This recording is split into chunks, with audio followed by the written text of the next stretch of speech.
Now invite the Assistant Vice President, Ms. Kadhambari S. Viswanathan, to deliver the felicitation address. Good afternoon, everyone. All drowsy from the excellent feast. Good afternoon. That's it. Respected chief guest of today's function, Dr. Saraswat and Dr. Srihari, beloved Chancellor, Vice President, Trustee, esteemed colleagues, parents, well-wishers, friends from press and media, and most importantly, the hero of today's event, the graduating class of 2021. A warm welcome to all of you. This ceremony could not have come at a better time. Just few days back on the 20th, we celebrated the 5th anniversary of our foundation day. It wasn't merely, thank you. It just happened in the campus, not actually in the campus that we live in, but just outside the campus. So it's 5 years since that function. It wasn't merely a foundation laying ceremony for a couple of buildings, but I think it represents something much more significant. It has laid foundation for many lives and careers. We have created a launchpad for the careers of many young graduates here who have all done us proud by excelling in placements. You must all be proud that over 94% of your graduating class have been placed, with 40 of them securing Super Dream offers, with the highest package being 18 lakhs.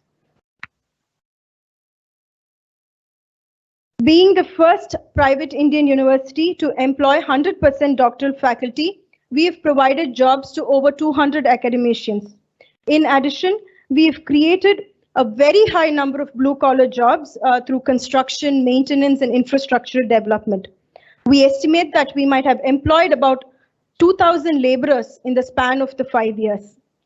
We have accomplished all this not from a booming city or a metropolitan area or a IT hub, but from a state whose literacy rate of 73.7% is still below the national average of 78%.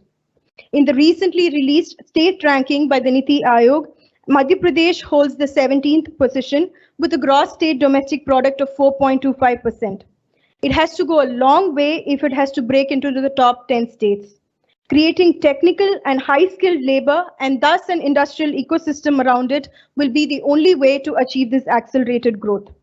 At this juncture, I would like to recall the speech of the Honorable Chief Minister of Madhya Pradesh, Shri Shivraj Singh Chauhan ji, during the Foundation Day ceremony. To use his exact words, he said, "Sihor ka arth vyavastha badlega." To be honest, my Hindi wasn't that good at that point of time, and I didn't understand that. But the next day, it was widely reported in the media, where most of the headlines, this was the headlines. So I tried to type it in Google and get it translated, and only then got to understand it means that BIT is going to change the economy of Sihor, which also happens to be his home district. As an institution of eminence, BIT takes pride in not just making quality education available in various parts of the country, but also the crucial role it plays in shaping a better economy.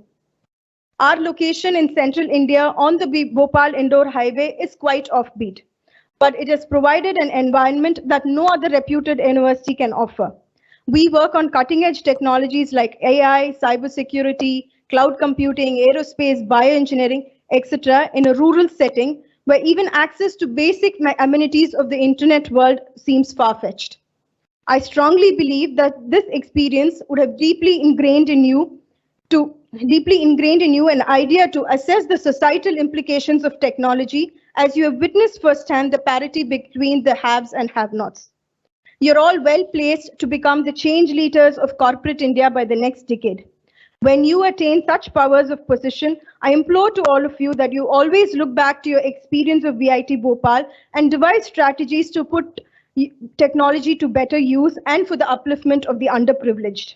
There cannot be greater glory for you, for your parents, and for us than that. Always remember and be proud of the fact that you're not just engineers made in India, you're engineers made in rural India. The millennials who are now slowly entering the workforce are at a critical juncture in the history of humankind. With AI being declared as the next biggest invention since electricity and its potential to change human lives, you will witness drastic transformation in your workplace. You will not be able to enjoy the stable jobs that your parents have. We are slowly moving towards a gig economy that requires continuous skill upgradation, and the pandemic has only accelerated the growth of this change. The only way to thrive in such an agile work environment is to be a lifelong learner. We at BIT Bhopal have clearly understood the message that education is no longer restricted to schools or to a bachelor degree or to a maximum postgraduate degree, but it happens throughout life. In order to provide lifelong learning opportunities, we have created a digital learning portal called Vidyarthi.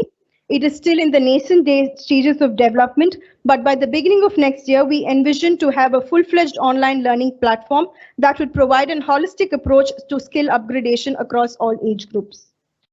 Being the first BTech batch of VIT Bhopal, you will always hold a special place in our hearts, as well as the pole position in creating a legacy for VIT Bhopal.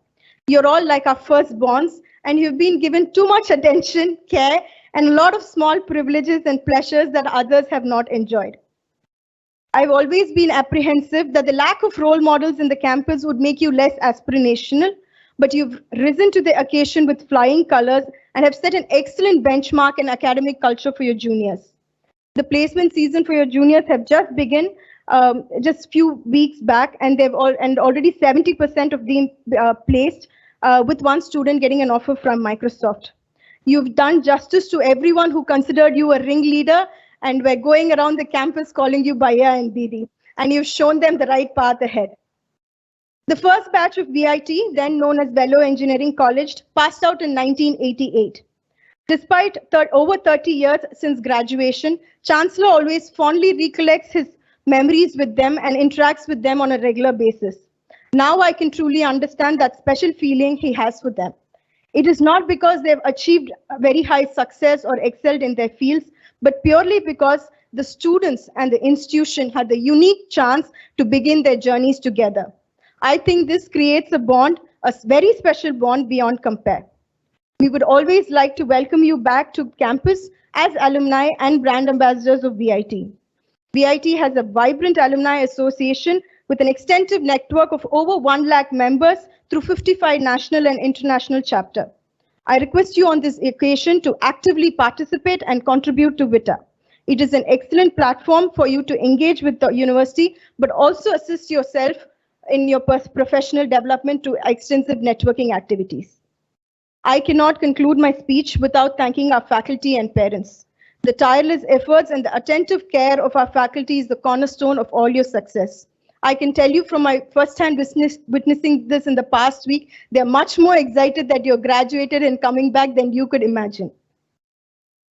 And VIT will forever be indebted to our parents for your trust that you've had in our brand and placing your ward's future in the hands of a new and upcoming university.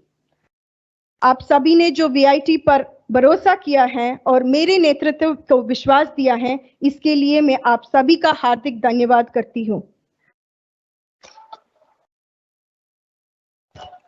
Thank you, because I remember the counseling days. This building was not even complete, and Chancellor was only there for a day. I know a lot of parents said, "Beta, acha ho jayega," to me itself, thinking that I am everyone. So thank you. After my parents, it is the parents of VIT Bhopal who have trusted me with such enormous responsibilities. Thank you for being with us, learning with us, and growing with us.